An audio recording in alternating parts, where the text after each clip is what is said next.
Добрый день. Okay, so then we start. Hello, dear speakers, translators, viewers, and listeners. Thank you to everyone who joined and who is joining our discussion. At the beginning, a little technical information. I am speaking in Belarusian, but we have another working language. This is English, and you can choose the language in the settings below. You need to click on the globe image and to choose the language or listen to the discussion in the original without the translation. And I would like to right away express gratitude for the work of our translators. We also have a possibility to ask questions. You can do that through questions and answers option during the discussion or orally after all the experts made their presentations. And an important technical note, we are recording our discussions and then we will publish this on YouTube. Our today's discussion is a final event within the project Forum of Historical Research of Belarus, which is under the roof of DGO, German Research Society, Eastern Europe. Allow me very briefly to tell you about the activities of our forum, because you could speak about the activities of the forum forever, but I'll keep it short. The forum was created at the meeting of Belarusian and German historians in Berlin in March 2022. For almost 4 years of work, the forum has become important both formally and informal platform that united Belarusian historians who were forced to immigrate to Germany, Poland, Lithuania, and other countries, as well as those who remained in Belarus with their colleagues in Europe and the US.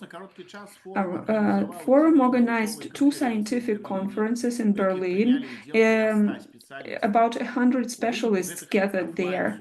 And as a result of these offline meetings, we discussed not only topics of the conference, but we created new professional connections and we generated ideas for joint projects. Successful format of the forum's work were 16 public online discussions, which you can find recorded, available on the YouTube channel of the GO.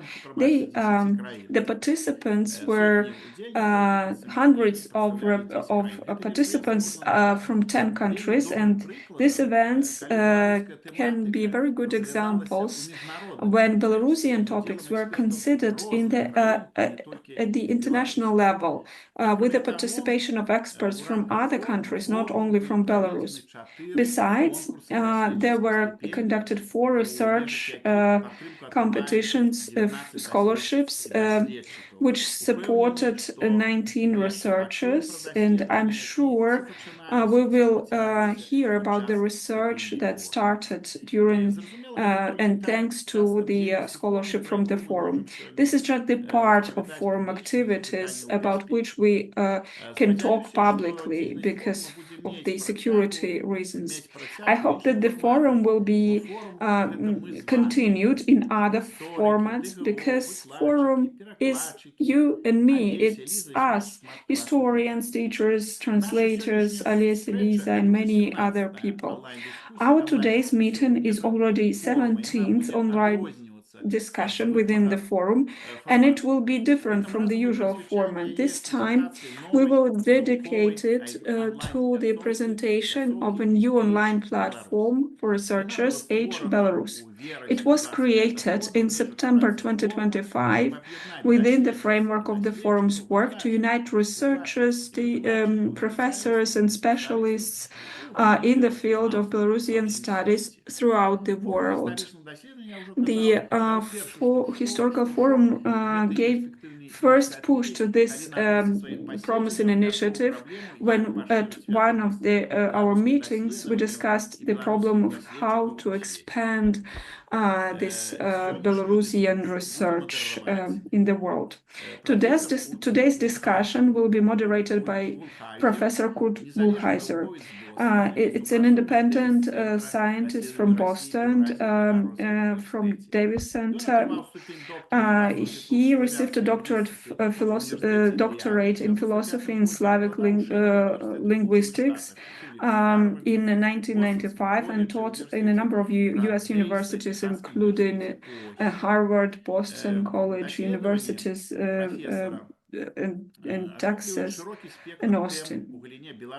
His research and publications cover a wide range of topics in Belarusian and East Slavic linguistics, social linguistics, dialectology, including social linguistic approaches to the study of language variation and change, structural and social pragmatic aspects of bilingualism, language politics and language conflicts in post-Soviet Eastern Europe and Eurasia, language attitudes and language ideologies, language and identity, and linguistic and political borders.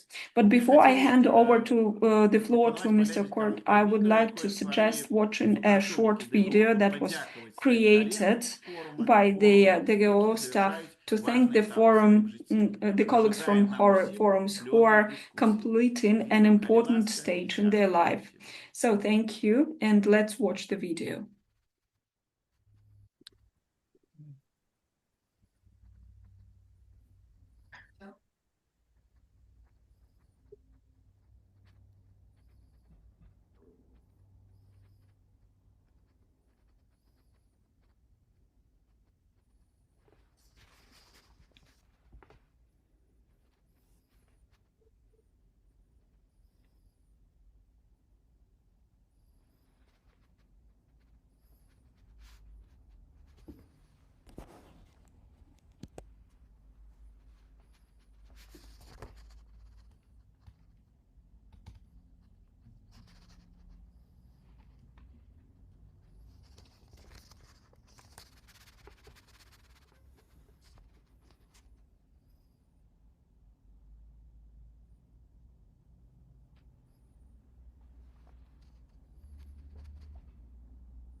Professor, Kalilaska.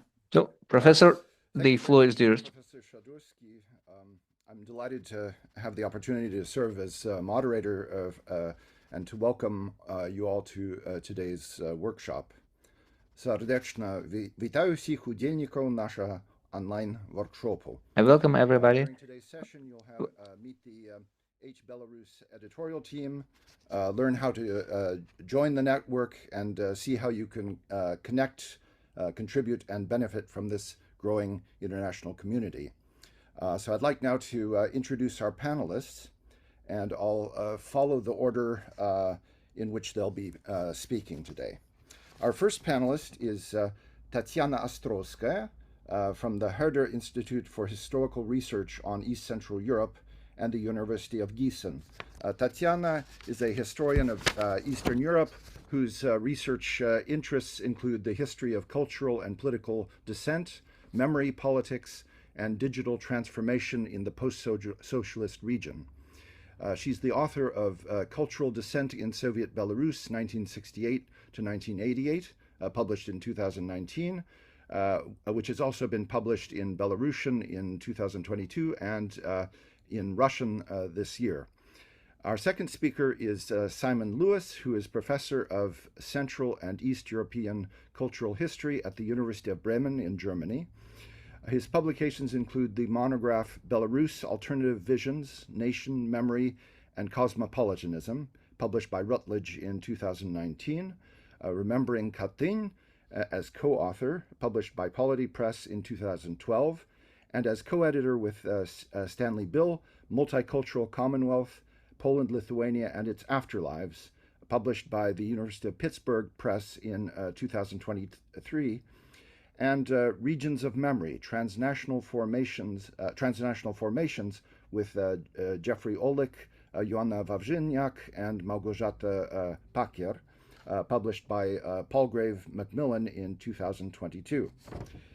Our next presenter is Jonathan Raspe, who's a postdoctoral fellow at the University of Zurich's Institute for Slavic and East European Studies. A historian by training, Jonathan is currently working on a book about how industrialization shaped ethnicity in post-war Soviet society and politics. His work has appeared in Kritika, Nationalities Papers, and the Jahrbücher für Geschichte Osteuropas. Next up will be Tania Arcimovich, who is a postdoctoral researcher at the University of Erfurt with a primary focus on cultural studies, feminist theory, and history. She earned her master's in sociology and cultural studies from the European Humanities University in Vilnius, and defended her dissertation at the International Center for the Study of Culture at Justus Liebig University in Gießen on the topic of the avant-garde in Soviet Belarus. Currently, she's participating in the international research project Protecting Academia at Risk towards a new policy agenda for a thriving culture of higher education in Europe. Our final panelist today will be Jenya Mironava, who holds a PhD in Slavic languages and literatures from Harvard University, where she's currently working as a preceptor. Her research focuses on questions of memory, temporality, formal experimentation, and linguistic play in Belarusian, Russian, and Czech literatures. She studies border crossings and threshold phenomena, émigré culture and exile, poetic prose, synesthesia, and word-image relations, as well as contemporary Russophone, translingual, and decolonial writing. So now, without any further ado, I'll turn the floor over to our panelists. Добрий день, дорогі ученики. Вельми рада бути сьогодні тут з вами. Яким чином Good afternoon, dear participants. I'm very happy to be here. How to establish links, sustainable cooperation between us, now being scattered across Europe and the world. Probably each of us, each of those present here, and your colleagues have asked this question more than once. And many also told me the following sentence: there are too many Belarusian initiatives. It's difficult to keep track of everything. But on the other hand, there is a perception that a feeling that despite the common goal, which is, as it seems to me, to increase the quality, quantity, and the visibility of research on Belarusian studies, our efforts often turn to be multi-directional. There are wonderful projects and initiatives. There are successes that are impressive, but often it's not. There is the very cumulative effect, the synergy that one could hope for and expect in such a situation. We have to admit that despite all the problems and disasters that follow, that are plenty in our life, we can see a rise of Belarusian studies across the globe. We often look with delight at our European colleagues. Certainly, there is a different situation and much larger opportunities, infrastructural, human, financial, but still, sometimes it seems that there are more interconnections and synergies. And we believe that this can be also achieved in the case of the Belarusian studies. Start for H-Belarus was laid out in following the discussions around the Forum of Historical Research on Belarus. Viktor Shadurski actually launched this process, insisting that it's necessary to coordinate our endeavors, and the Forum for Belarusian historical research has huge potential for that. And here we we did that. There was an initiative to create a Belarusian branch network within the HNet network, and we initiated that, and we managed to bring together a truly international team, and we are very thankful to everybody who have contributed to this process. First of all, to our forum's coordinators, Alessia and Elizaveta. We, as Victor said, we launched the project in September 2025, but there was a preliminary work. So after the registration and after our and before the online launch, there was almost a year of preparatory work. What is HNet? What is this platform in a nutshell? And it will explain. So the HNet is a digital platform that was created in 1992 at the very beginning of the internet. It was created in Illinois, in Chicago, and then it moved to the Michigan University, and the history department of this university coordinates its activities. So the initial concept maybe changed, but the overall objective remains the same, is to bring together different researchers, unite researchers, and academic projects in the field of humanities and social sciences, and make these projects and initiatives visible to the wider context and to the broader audience. So this is a decentralized platform consisting of about 180 branches and more than 200,000 subscribers. So users from more than 200 countries participate in it. So, and there are subscribers also, and different levels of subscription. I will explain later. So how this platform can stimulate synergy and interaction between different projects, publications, events in the field of the Belarusian studies. So this platform has a number of advantages.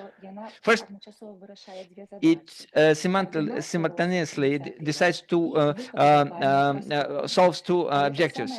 First, coordination of different initiatives, and also an openness to the global space. So it is very important that it increases the recognition of the Belarusian projects and research. It is worth also what is also important is the archivization. So it is its results is being archived and being easy to access. So it is easy also to implement, and it does not require serious additional resources, no financial, no human. So it exists on a platform that was set up and supported by a university. This platform does not exclude any other initiatives. It does not compete with any other initiatives, but on the contrary, it can serve as an additional tool for consolidation and coordination. So it does not have any political goals and is not related to any political initiatives. So I can say that it is telescopic or adaptive. It can be suitable for different audiences and target groups. So it has a simple interface, but technically it works very smoothly. So what is also important that its collaborators and support team are very quick to provide support. One of the coordinators, Emily, promised to participates today with us, and I would like to express my gratitude to her. When we speak about challenges, still it still requires time, coordination, and also motivation from every participant, but also from you as well, dear researchers that are engaged in Belarusian studies.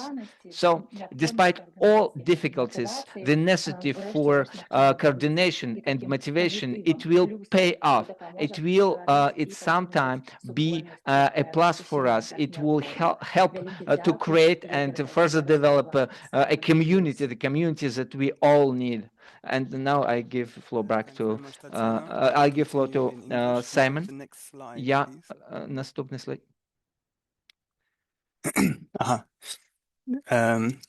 This is I meant the next one. This is what we'll be going through in the course of the presentation. Tatsiana has already started with, maybe you can go back again.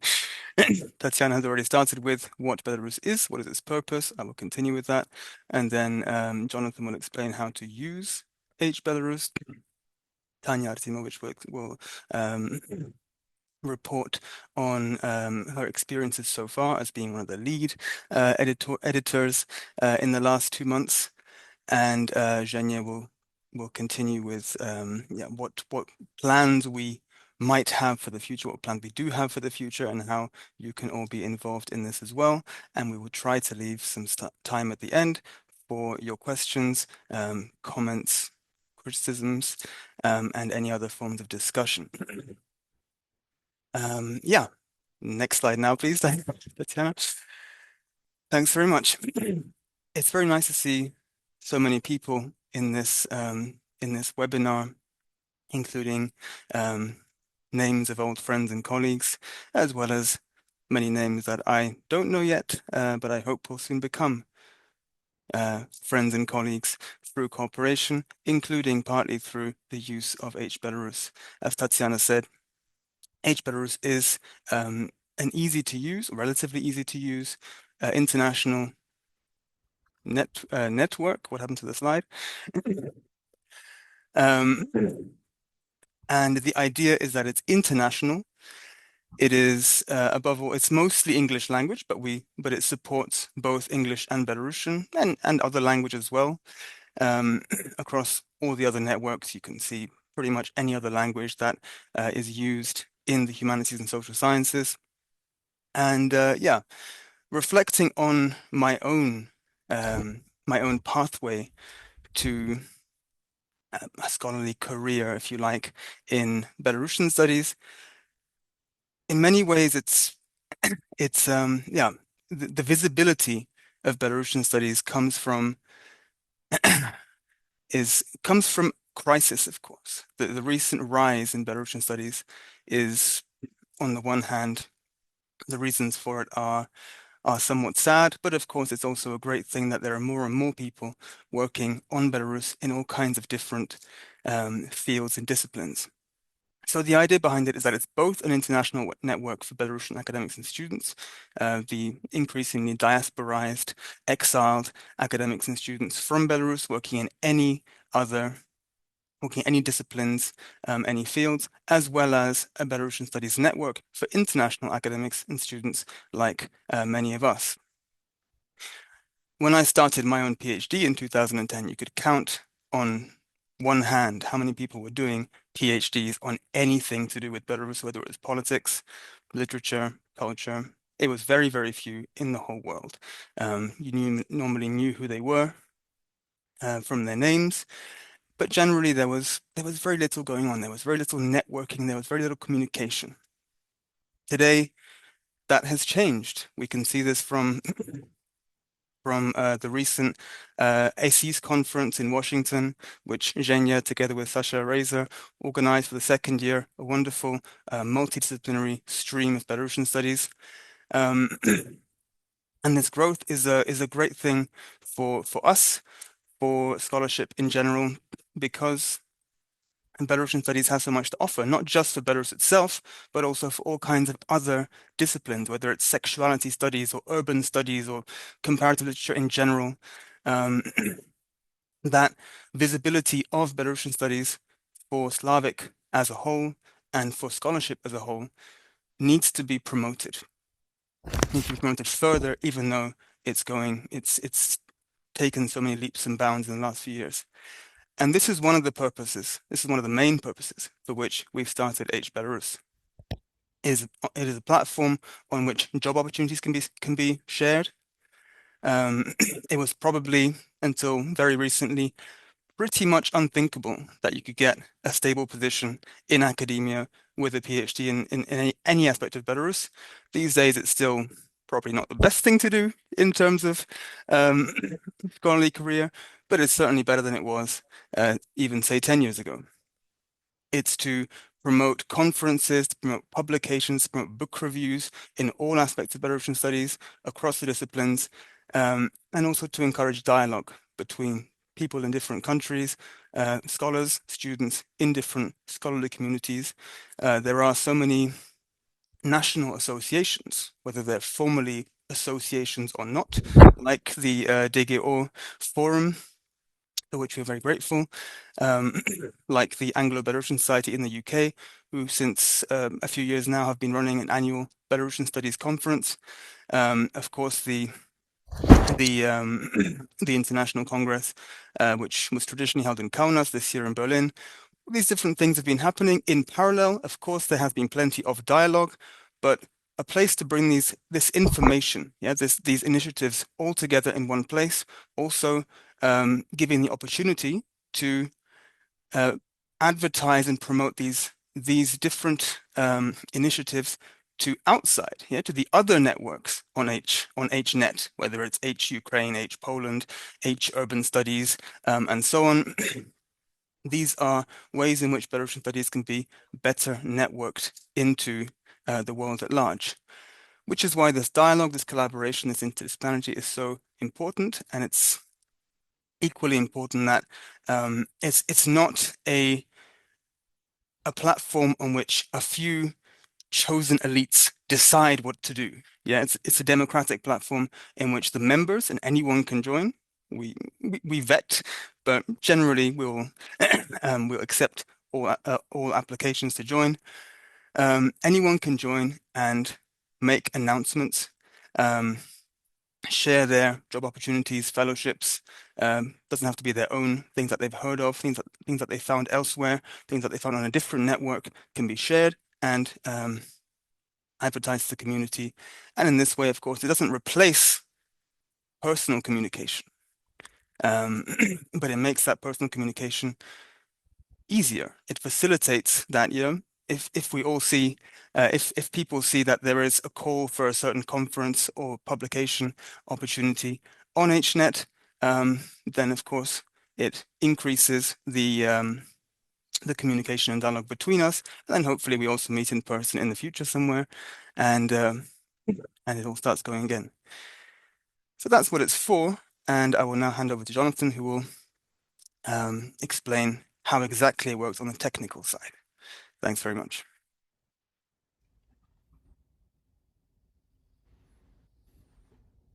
Sorry, this was the wrong button. Yeah, thank you so much, Tatsiana and Simon, for kicking off the conversation. Right, so I'm just going to very briefly talk about exactly how you can actually use H-Belarus, how you can participate in the discussions. So the first step is really just to create an HNet account. It's very simple.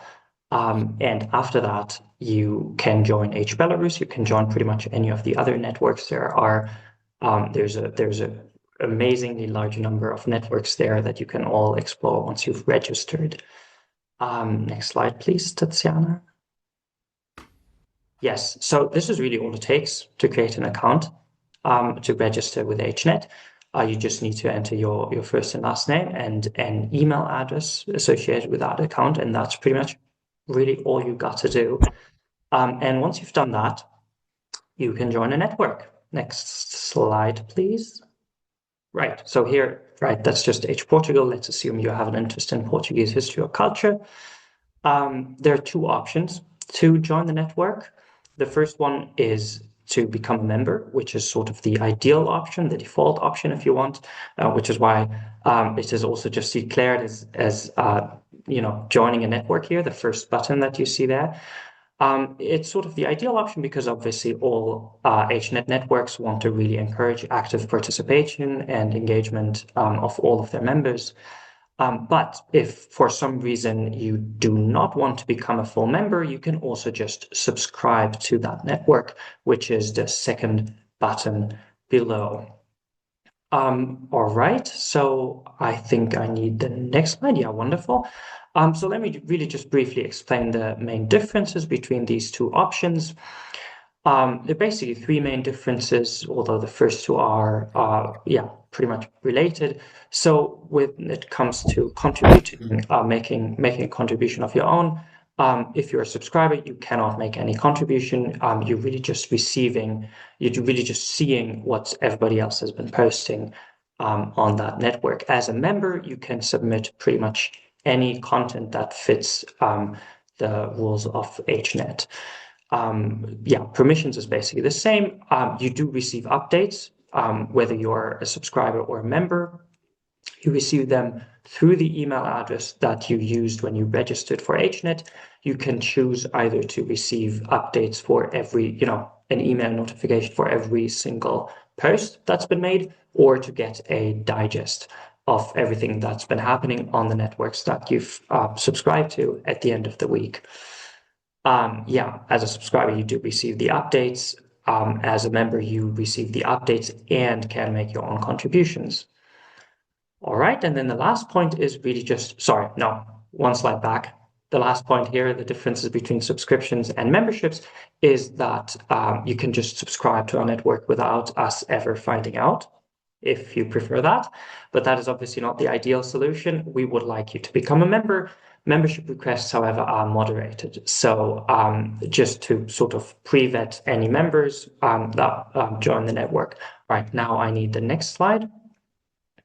Once you click on that join the network button, you will see basically this sort of view. A request pops up to join the network that you're interested in.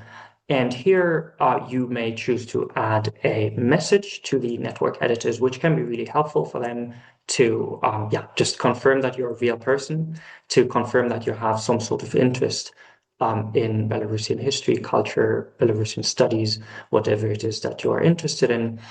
You really don't need to go into detail here. Usually it's also just pretty obvious based on just who you are, what institutional affiliation you have. So this is not because we don't trust you or we want to ID anyone, and members don't really gain any access to sensitive information. All the information is publicly visible.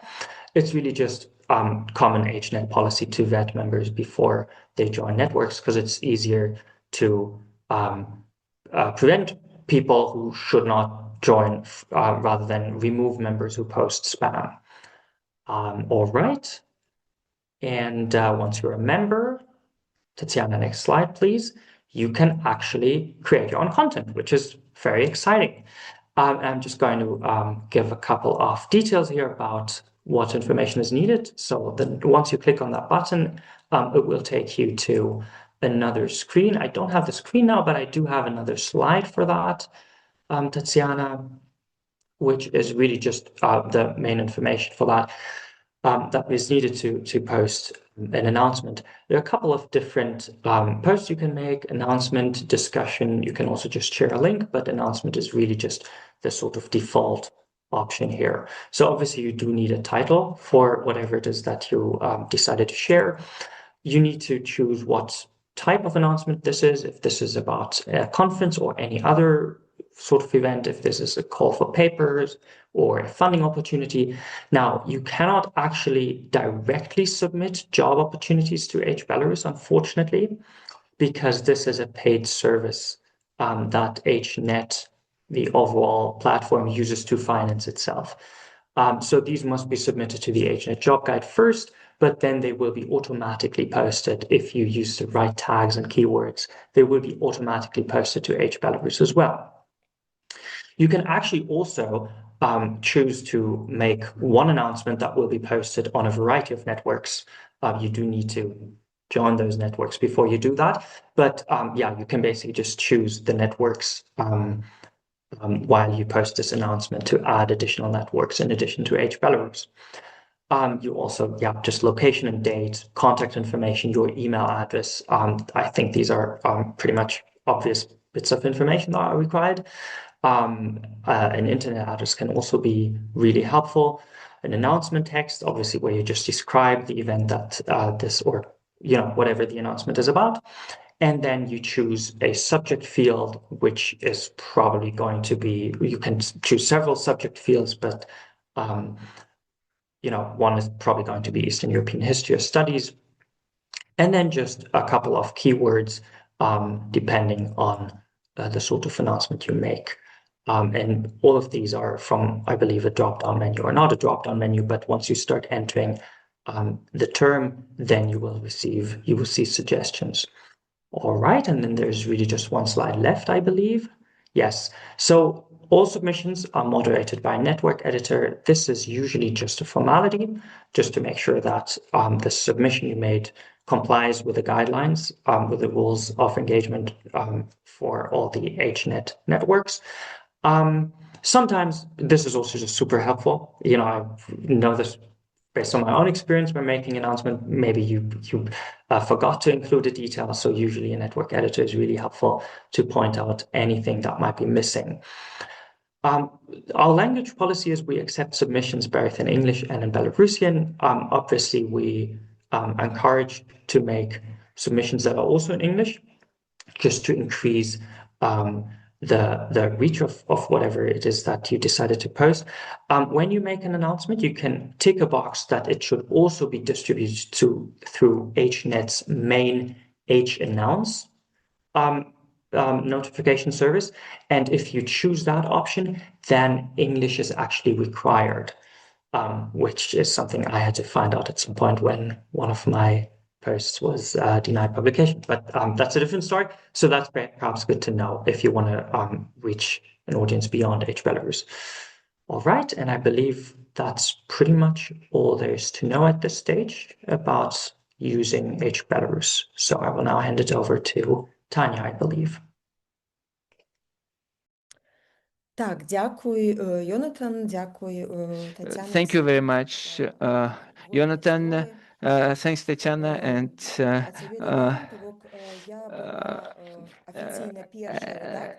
and Simon, for your introductory words. On my behalf, I would like to stress that I was an editor. And we all are looking for the relevant news and following the network. This is a horizontal platform where we all together decide where to develop, how to develop, and what's important about the content, that we founded this platform, but it's important also to find the content. What are the relevant news? What is under our focus? HNet is itself for now remains the main source so far, because there are many H networks by regions, by subjects, by fields, and there is a match with the Belarusian field. We can repost and share the information. So we follow other networks and choose what would be relevant for Belarusian HNet. But of course, it's also important to have some original content, something that we ourselves can publish, and so it's absolutely important for us not only sign the articles, but also to co-author this platform and share your information, open calls about or publications. I think about a month ago, I wrote to the chat, our general chat, that wow, there is a first piece of news that we posted ourselves, our original news, and there are more and more original content. There is more and more original content, so the platform started its own life cycle, and we are receiving more and more requests. Even if you don't know me personally, you can write to me, or you can do it yourself directly using the platform. робить этот пост на платформе. Вот. И this is what I wanted to tell you about the content. And what Jonathan mentioned, if you have some original information, if you post it, make a cross-point HNet, because this helps the Belarusian context to be seen in the global network. And I see how it brings new scholars. It means that the platform has already started working. As for dissemination, we also discussed social media, and social media is not only about reposts of what we have on the platform. This is also a channel for visibility and dissemination. We have an account on Facebook. Join it if you use Facebook. Every week we do a summary of what appeared on the platform during the week. So you can see by the title whether it's interesting or not. You can see the information about events that could potentially be interesting, or the content that is not on the platform, but it's from other social networks, so we repost it. Social networks are not identical to the platform. So far we have a Facebook page, and for Belarusian scholars, Facebook remains the major communication network. Also, I understand that global community uses other networks such as LinkedIn, but so far, as we are limited in resources, this is totally a voluntary project, so we'll do what we can. If you have ideas or suggestions, please join and share. I think from my side that's it. Jonathan told you about moderation. I think it's important.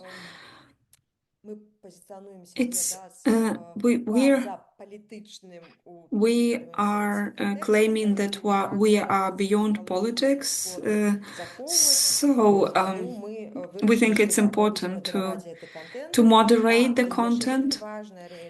And also, by the way, we haven't tested it yet, but Jenya will tell you about our further plans. This platform allows to make not only news about events.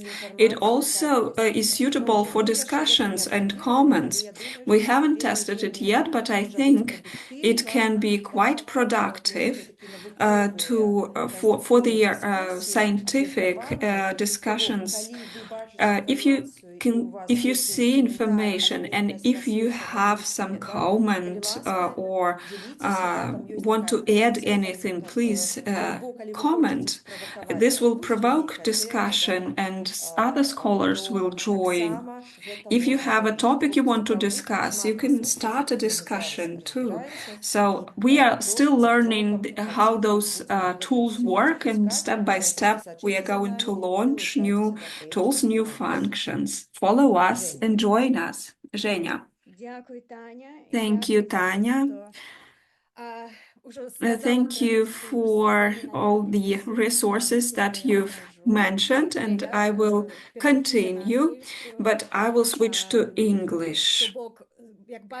As well. So on top of the page, the kind of header on H-Belarus, you see different buttons.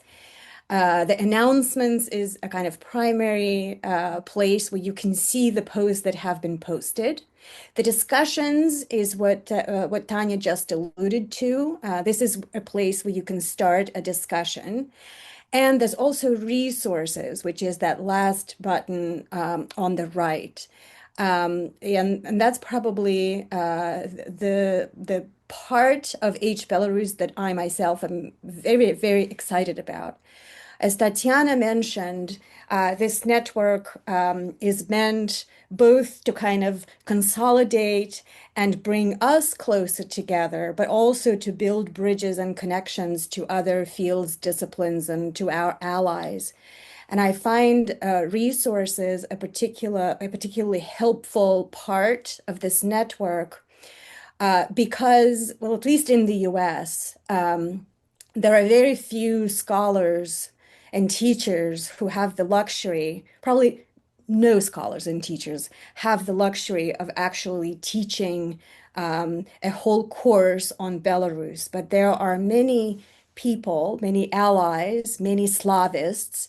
And here maybe I'm thinking, first of all, in the literature and culture context or in the language learning context, there are many people who would like to introduce Belarusian materials, Belarusian sources and case studies into the courses that they already teach. This part of H-Belarus can become that central place where we as experts in the field, experts on Belarus, can share materials also with each other, but also importantly with those allies and students and enthusiasts who don't have or don't know where to go to look for a book in translation, or they don't know how to start studying Belarusian if they so desire. So this is a I put together a few links on this page, and if you go to the website, you can actually click on them. I started with the two categories of resources that I have found myself compiling, or I felt the need to have them. I had a chance to teach some Belarusian, and so there were many questions about, what textbooks do you use? What materials do you use? Where are the flashcards? Where is this and where is that? So I've created, or I've just basically shared what I already have, or some of the things that I've compiled for myself on this network, so that potentially if somebody else is in a position to kind of be a partisan and start teaching Belarusian under the table or under the cover, that's something that you can go to and find information about that. Text and translation, another super important category of resources, I think, is lots of people, lots of colleagues who, again, are not experts on Belarus, come up and ask me, so what is the book I should teach? Everybody knows Svetlana Alexievich. Thank you, the Nobel Committee. But there are many more books that are available in English translation. There are even many more that are available in German. So again, this could be a place where we list those books, provide that information so that somebody who's teaching a course on, I don't know, prison literature or dissent, well, there's Decameron by Maxim Znak that's available. These are just a few that I put on the site this morning, just took a look at my own bookshelf here. But this is a growing resource or a growing collection and truly an archive and a repository of high quality reviewed materials that we have found helpful or that we would be willing to recommend others to use. Now, we can probably go to the next slide, Tatsiana. the kinds of things that we think could be kind of compiled in this portion of the network. New publications. We could have, a link that says recent publications, maybe. So you could propose, or you could submit a publication that you authored, or maybe a publication that you learned about and you are excited about and want more people to know about. So that's something that can be submitted, and we could add it to that bookshelf. Teaching materials, whether it's syllabi, again, few courses probably taught on Belarus exclusively, but course modules. If somebody is teaching a course on cities, maybe there could be a module on Minsk. That somebody who, again, is not a specialist in Belarus could introduce into their content course for undergraduate or graduate students, or lesson plans, maybe a mini lecture or a mini case study. Also suggested readings that could be, again, interwoven or integrated, brought in to courses that deal with other topics and subjects and themes. Archives, collections, and digital resources is another kind of aspiration. Just, again, a list of reliable places to go to look for Belarus-related materials. Recurring conferences, potentially, journals, and book series. Oh, the series got cut off. Journals and book series that are maybe not, again, specific to Belarus, but maybe they deal with a Slavic theme or East European theme. And I think that's the, anything that you have created, or anything that maybe there's a list of resources that you wish existed. Let us know. Contact us, or you can email me directly. I can be the point person for this initiative. It will only work, like this particular resource section of the network, but also the network itself will only work if we work together. It's not a one person or a 5-person job. It's a collective, collaborative effort. And the success of this initiative really depends on all of us. It has the potential to make our lives easier for all of us. None of us have to sit and reinvent those lists of resources, or to reinvent the wheel in the void in our own little bubble. We can share what we already have, and we can create together whatever we don't have, but we know should exist, or we want to exist. So we have that power. So I encourage you to contribute, to send us your suggestions, both of resources, materials, or even categories of resources that we can have in this one central place that can become an important and helpful archive, not only for us, but also for future generations of Belarusian scholars, students, and enthusiasts. Thank you. I'll pass it on to Tatsiana, who will talk about book reviews, another initiative that we hope to have in the future. And Tatsiana, the Belarusianist extraordinaire, has kindly offered to be the review editor. So I'll pass it on to her to say a few words about that plan. Thank Thank you very much, dear colleagues. It has been a great presentation to my mind.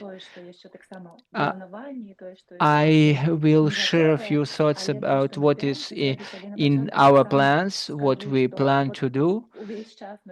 But I would like also to stress that we often complain that Belarusian voices are not pretty much heard. But with the use of this platform, we can strengthen, multiply, amplify these voices having our collective action, our mutual support, we can amplify our voices to make Belarusian studies more interesting and more known in global perspective. And not to forget, I would like to add, we will share this presentation and for it to be an invitation for you to action. We will share it, and you will use it as a kind of a manual what to do next to join us and to use the platform. So reviews is a very important part. Of course, sometimes there are book reviews in English language journals or English language journals or German language journals. But there is no a specific system.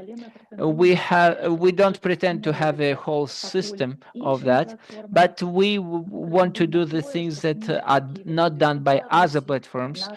We will do everything that books published in Belarus will be reviewed by our editors. Books that published in Belarus, both in Belarusian and Russian, will be reviewed.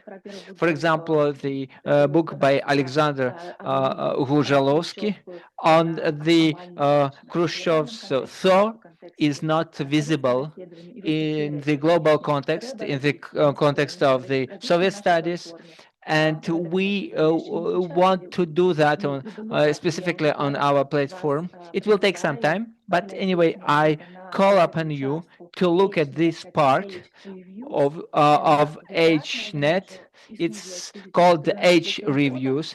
It exists from 1993. So there are 1,500 reviews published yearly, and there are dozens related to Belarus. When we go this, when you click on this link,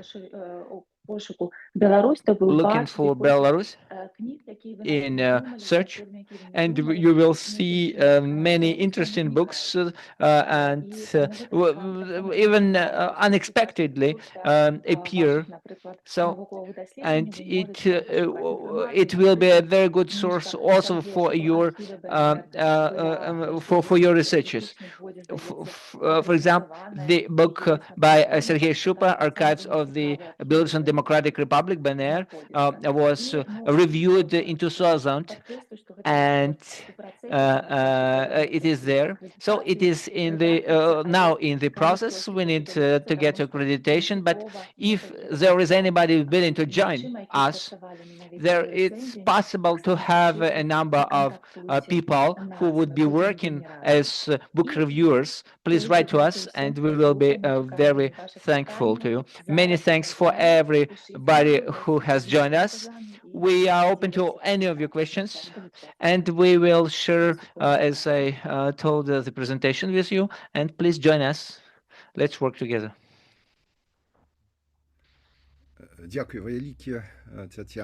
Thank you very much, dear Tatsiana. First of all, I would like to express my gratitude for all panelists for the very interesting presentation you've made. I've been doing Belarusian studies since 1980s of the last century, from the last century, and I'm impressed how quick this branch has been developing since 5 years, how it has grown. And the emergence, the creation of H-Belarus proves this trend, is a wonderful demonstration of this trend. We still have half an hour for questions, comments.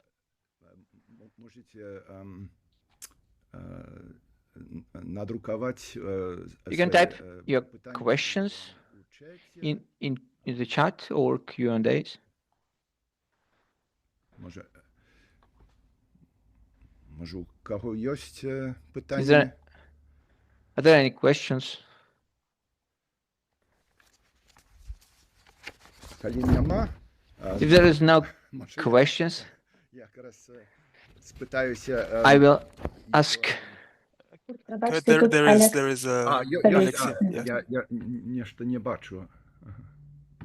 I don't see. Добрый вечер. Слышите вы меня? Do you hear me? Good Дякую afternoon. велике за это Thank you вебинар. very much for this webinar. For Belarus, it is a very important platform. I would like to ask my question to Viktor Shadurski. Is it possible? Of course, you are welcome. Виктор Геннадьевич, добрый вечер. Hello, dear Victor. It's Alexei Milguy. I hope you remember me.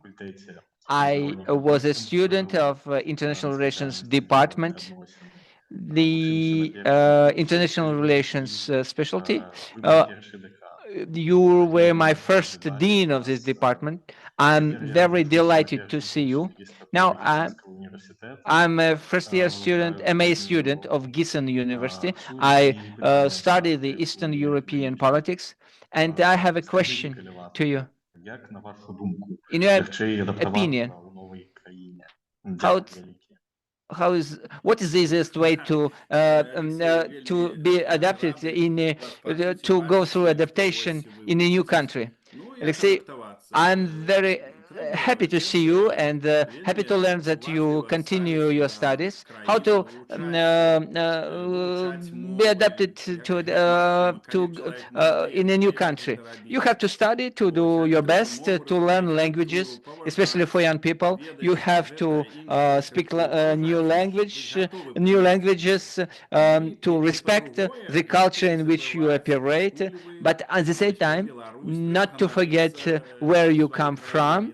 About Belarus, one has to be proud of his or her own country, and people feel that when you have respect, do respect the country in which you live, temporarily or on a more regular basis, but also to respect your own country that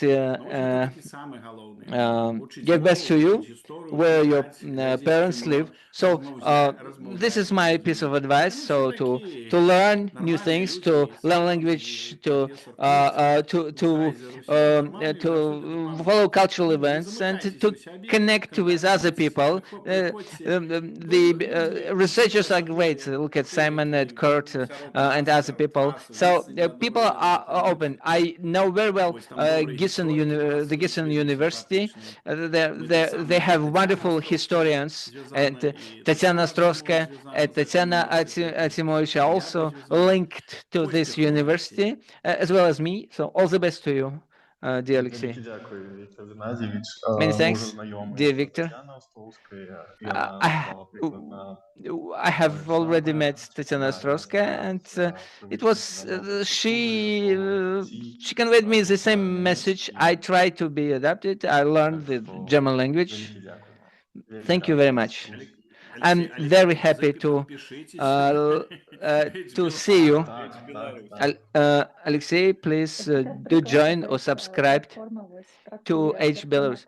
This is an example how the platform works, and it brings people together, researchers, Belarusian studies researchers from different countries. Maybe we can quickly add that there have been some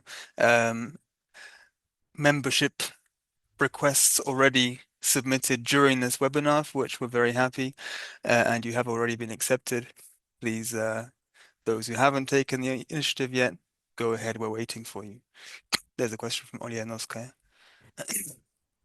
Hi, everybody. First off, I love the initiative, and thank you so much for the detailed overview. It's just fantastic. And my question is, whether you've maybe considered also doing like a monthly sort of an online get-together, an online meeting, right? Just because just being able to kind of sync and connect, asynchronously on the platform is fantastic, but I think maybe monthly sort of virtual face-to-face coffee kind of a meeting might help kind of run some of these collaborations and make them a little bit smoother, right? Just an idea. Я, может, откажу, да, потому что, I да, вот will то, что я answer. сказала, мы, конечно, Yes, it is думаем exactly про what I have mentioned. определенный контент, We think да, что about a можно specific подавать, и content, то, что what вы we зараз can offer, сказали, это and так само the может thing быть that you have перевод, mentioned мы is еще a very предварительно не important thing. пробовали, а либо We через have связь not нас discussed проводить, that мы можем in планировать depth, but некие potentially воркшопы, да, то we будут can например offer some онлайн-встречи, kind of и workshops or дякуємо за webinars, то, online что meetings, зараз and I am два питання sure таких that we have two requests, similar requests, that there is a request for meetings to sustain the platform. This is a good option. Once again, I think that it is possible, taking into account that we have researchers with huge experience, with expertise from different fields, including the academic management and also academic management, but also a request for reviews, for book reviews. We will think about that, and we will also discuss different formats of online meetings or workshops, educational workshops that trainings that we can organize without too much resources, so using the resources we already have.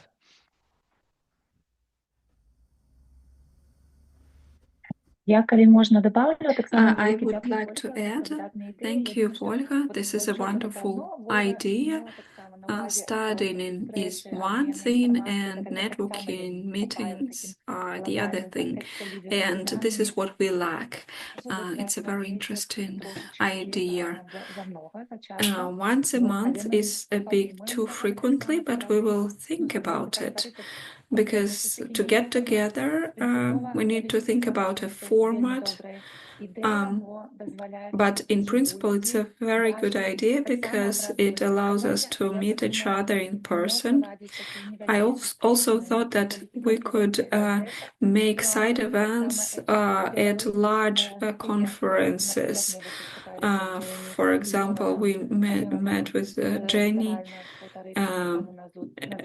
a week and a half ago in Washington at ACES. So we could do those thematic H-Belarus meetings during other conferences.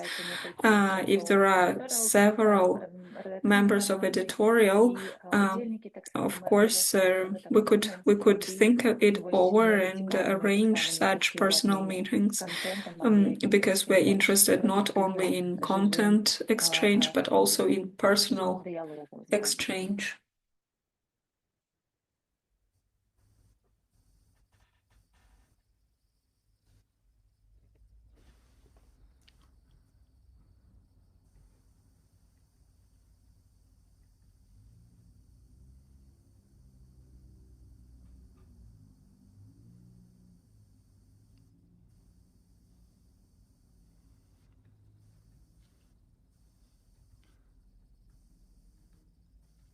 Так, ті питання треба прочитати? Do we need to read out the questions or? So we have a question from Alexa von Winning. Hi everybody, German historian here. My current project is on the history of the 1990s in Russia and Belarus. I'm researching pro-market economy activists, and I'm worried that using their names in publications may be problematic for some of them. Does anybody have any experience of best practices with this question? I was in 19th century history for my PhD and am new to very recent history and its specific challenges such as this. But I assume researchers of cultural questions have grappled with this issue. This could be a question not for today, of course, but for one of the meetings. Thanks. So, would anyone want to share any ideas? I'm not sure I have a definitive answer to this, but one of the things that H-Belarus is for is precisely to open such discussions and ask people who probably have more expertise than us in the editorial team. So that's certainly one thing that could be done. Yeah, of course, anonymization is important in all research ethics. So yeah, I think that's something. I mean, yeah, my recommendation would be to put that in a forum and see what better experts than us have to say about it. Я можу трошки тут так само, так вельми класна ідея ту дискусію It was a good idea to open up this discussion because I work myself with the sensitive materials. In particular, I do field work with scholars who had to leave Belarus, to flee Belarus after 2020. And of course, the research should be anonymous because we cannot mention the names. People would not even respond if they knew their names were mentioned. And I like the idea that Simon mentioned, because the challenges, unfortunately, this is something that we share. We can, with the global science, scientific ethics, how to work with sensitive topics. This is somewhere where Belarusian scholars can contribute. Yeah, I change names in my research, and I also am very careful with the context. Why we make it totally anonymous, because even the context, even the situation allows me to enter the field. If I do not guarantee the security for my protagonists, for my subjects of study, I will not be able to enter even this field of study. So yeah, but again, I agree. We can open up the discussion. Those are challenges not only for us, but for many other contexts in the world. I can also, as a historian, I can add a little bit to that, because I'm also not sure what is the correct question to this. It depends also on which kind of sources you use. If you use archival sources, yeah, and these people are not known to the broader context, and this is actually also what you can verify in conversation with Belarusian historians who maybe like more into this context of the 1990s. So if these people are not known, then of course you have to be more careful and also check in their maybe trajectory today, what they are doing and where are they. But if these are, for example, open sources like newspapers or even internet sources, early internet and 1990s, then I would rather say that you are. It is possible to use their names as well. So, but still, here a careful conversation is needed, and I think there is no one answer. So, for each work, for each project, you have to answer yourself, and also in conversation probably with other fellow historians. But also, what is important, I think it is important to ask this question and continue, even if we don't have a correct answer yet, because otherwise we are risking to that these people just are like in oblivion, remaining in oblivion, and this is even worse probably because then the history of 1990s is anyway obscure in Belarus.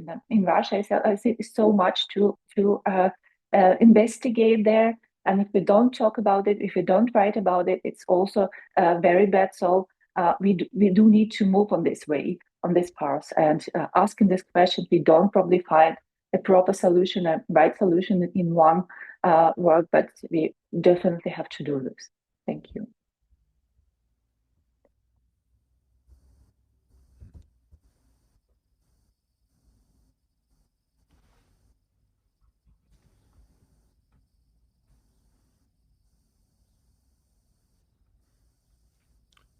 Ці ёсць яшчэ пытанні?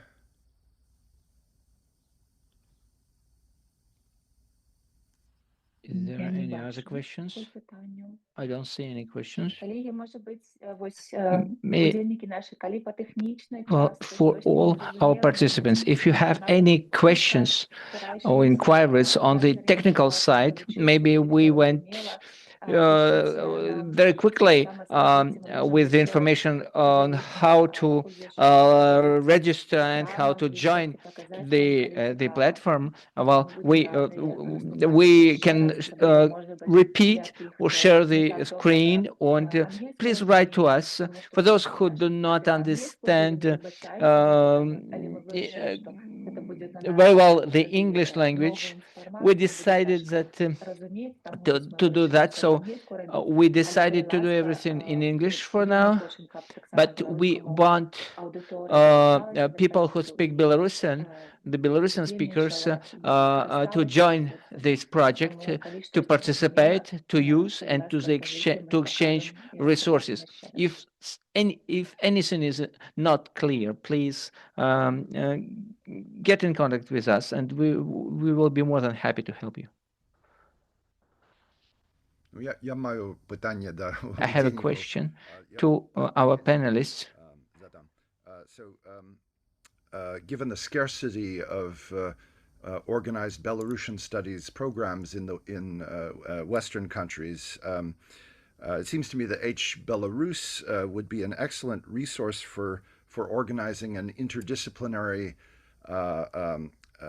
international summer school of Belarusian studies, and this would be something along the lines of the summer school that we organized in Hajnówka, Poland, back in 2009-2010. That was sponsored by the Center for Belarusian Studies at Southwestern College. That's here in the U.S. in Kansas. It no longer exists, unfortunately, and also the Belarusian Historical Society in Białystok. So there were actually two iterations of this summer school with visiting lectures. Actually, we had journalists, historians, musicians, writers giving guest lectures, and then of course we also had language instruction. So I was wondering if you organizing something similar to this in the near future, using sort of H-Belarus as to help coordinate something like this, and if so, what funding sources might be available for such an initiative?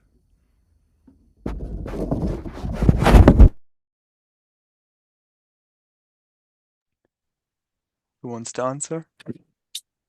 I think you kind of answered your own question there, Curt, which is, yeah, where would the funding come from? As was said a few times, we don't have money. We're doing this on a voluntary basis in our own otherwise work time. It's a platform above all for sharing ideas, sharing initiatives, launching announcements. So if you or anyone else were to come up with this idea, or if you were to look for collaborators with which to start such an initiative, it would be a good place to gather such collaborators. But of course, yeah, H-Belarus itself has no money, so of course that would be great. But well, yeah, I should add, I have spoken with Radosław Kaleta at the Department of Belarusian Studies at Warsaw University, and we had discussed the possibility of having Warsaw University as the sort of institutional sponsor. Of course, they would still require some outside funding, but at least that may help raising the funds for something like that.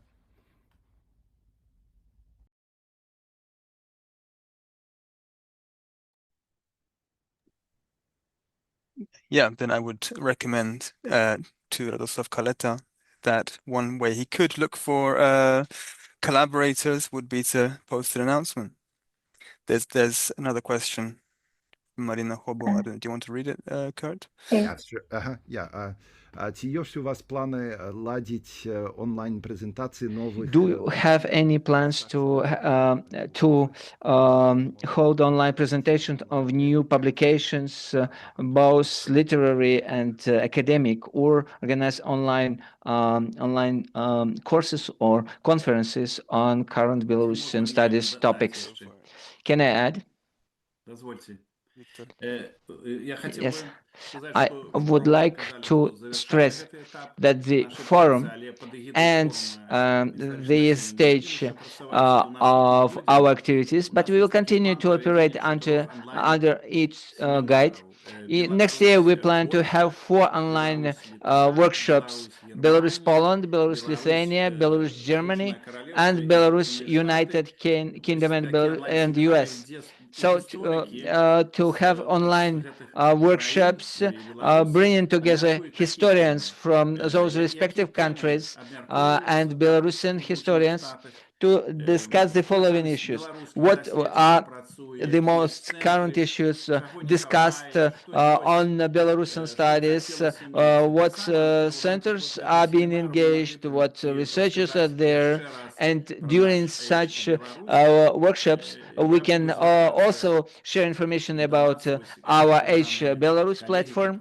And I will also be asking you, dear colleagues, to participate in these workshops. We still have time, and we will surely post announcements about these workshops, and it will be a new opportunity to continue our discussion over the topics, issues that we have announced doing today. Thanks for your attention, and I will keep you posted. There is actually technical capability to upload videos onto H-Belarus? Because I haven't tried, I don't know. It's something we'll have to think about. But I don't know. I think there's definitely an option to announce a webinar. Of course, yeah. Yeah. I don't know that we can host an online event through the HNet platform itself. Or to upload a video. I don't think I've seen that. Yeah, and I'm not sure about That's probably too much data. Yeah. But certainly announcement is possible. It's in the category, it would be nice, but I think, logistically, technologically, and probably also financially, that's something that we'll need to discuss further. And I mean, if anybody in this audience or beyond knows of any funding opportunities for the kind of interdisciplinary international summer school that Curt mentioned, let us know, or that's something that maybe can be discussed on H-Belarus. If there may be kind of pockets of money available here and there that, if compiled or if put together, maybe something like that could be brought to fruition. So yeah, that's a great idea, and let's hope that H-Belarus helps us continue some of these conversations and make those plans more concrete. The enthusiasm, the motivation, and the ideas are there, but we'll continue to find ways to put them into practice. That's exciting. Так, есть ще одно питання. There is another question. A question from where? While registering, there is an option of book review on Belarusian studies. Could you give more, please, details? So, how and where this part of the project will be implemented? I will quickly answer. First, to the question of Marina. So far, we cannot organize online presentations. We will inform about such opportunities. But so far, it's impossible to do using the platform. Of course, if there is a community, we can look for other projects and combine with other projects. When you talk about conferences on very important topics, I think this is a very good idea, and it will be continued in a specific form. As for the books reviews, this option is not activated yet.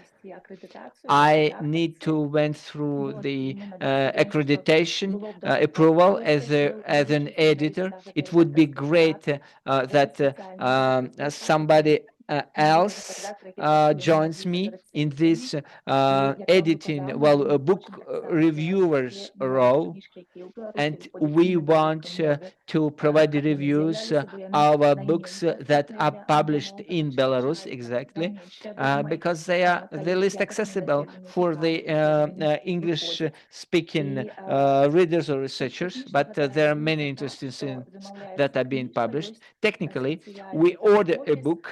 There is a specific office of H reviews, and they do the mediation job. I ask them, they order a book, and then this book is sent to the reviewer. And the reviewer in question provides a review, sends the review to me. I work on this review together with the reviewer, and after that, the review is published on H-Belarus. So it will be publication because it is a very solid, well-established portals that have existed for many years. For you as reviewers, it will be interesting to work with us because you receive a book, you get a book, and you also publish a review. You have a publication. I hope I have answered your question. Or do you have any specific details? So write to us.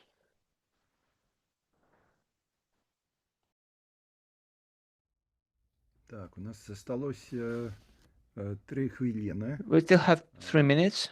Може, є ще одне питання? A very final question, maybe? Нема? No? Ну, тоді, може, вже Then закончимо, так? We will wrap up. Добре. Okay. Ну, щиро дякую усім. My thanks to all our panelists, to participants. Thanks to your participation, attendance. This webinar workshop has been very active and interesting. Дякую велике. Дякую так само усім. Дякую, Курт, Дякую за велике. модерацію. Дякую нашим Thank you. перекладчикам. Thank you, Curt, for the moderation, and special thanks to our interpreters. Thanks to all. Побачимося на H-Belarus. So let's meet at H-Belarus and beyond.